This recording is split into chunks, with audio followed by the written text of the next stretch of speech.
Saudara kasih dalam Tuhan, berjumpa kembali dalam Sapaan Gembala edisi hari ini.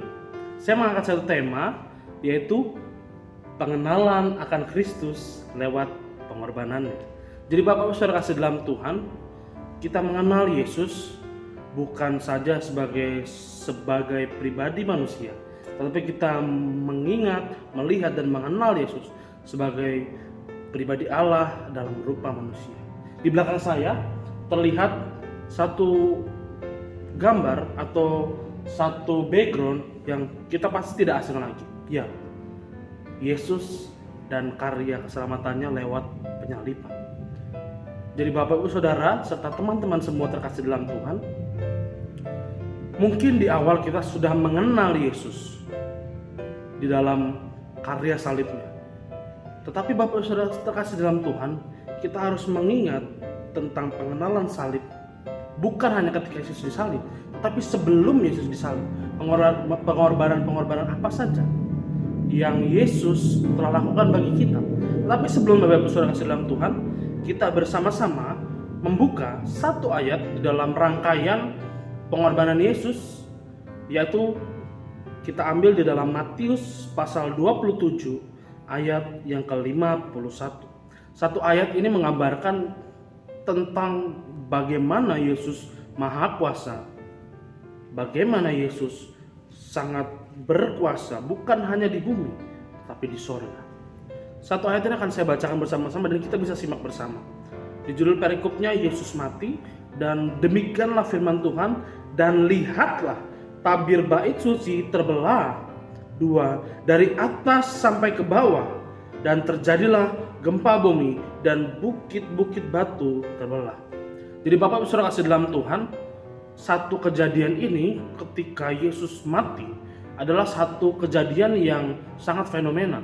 Satu kejadian yang bagi saya secara pribadi adalah sebuah hal yang sangat luar biasa. Karena apa Bapak Ibu Saudara? Kita melihat sebuah tabir bait suci yang terbelah.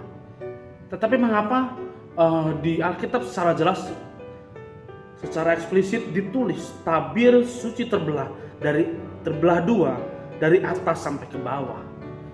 Jadi Bapak Ibu Saudara kasih dalam Tuhan, kita melihat bersama satu kemahakuasaan Allah yang sangat detail ia rancangkan. Mengapa saya bilang sangat detail? Karena Bapak Ibu Saudara bisa bayangkan atau tidak, jika tabir bait suci terbelah dua, tetapi dari bawah ke atas, sudah pasti apa? Ya betul sekali, sudah pasti rancangan atau manusia itu sendiri yang mensobek.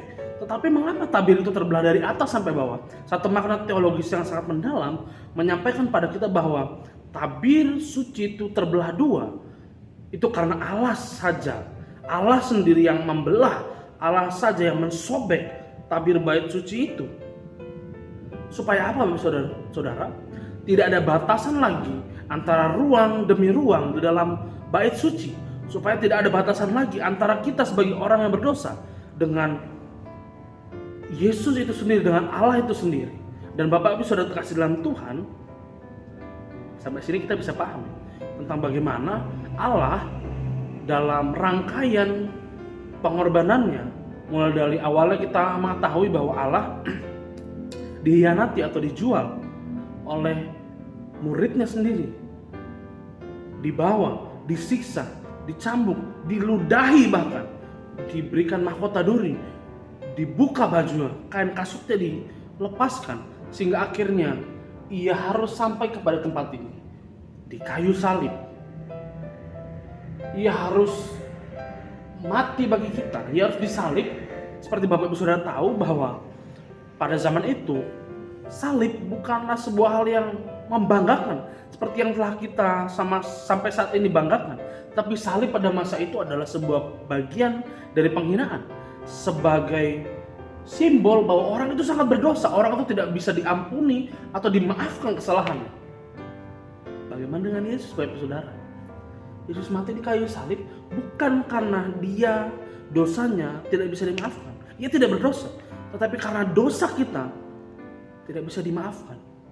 Maka dari itu, karya penyaliban sebagai sebuah momentum, sebagai sebuah pengingat bagi kita. Untuk apa? Untuk kita sama-sama mengerti bahwa karya salibnya adalah satu rangkaian besar dari pengorbanan Yesus. Yang kita tahu rangkaian pengorbanan Yesus bukan hanya di kayu salib, tetapi pengorbanan Yesus telah ada sebelum ia disalib. Bahkan ketika ia berjalan untuk menggotong salibnya itu sendiri, bahkan ketika ia dihina, diludahi, diolok-olok, diledek, bahkan ketika ia difitnah, itu adalah bagian dari rangkaian pengorbanannya. Dan Bapak Ibu saudara kasih dalam Tuhan, kematian Yesus, makna tentang yang tadi kita baca, tentang tabir suci yang terbelah dua,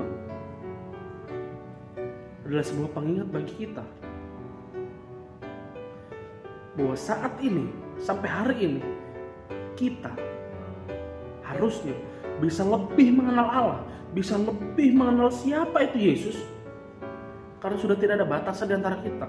Ketika kita mau berbicara pada Allah, meminta maaf, menyampaikan permohonan kita bisa langsung kepada Allah dengan perantara Imam Besar Yesus Kristus yang adalah Allah sendiri, Bapak Ibu Saudara, serta teman-teman semua.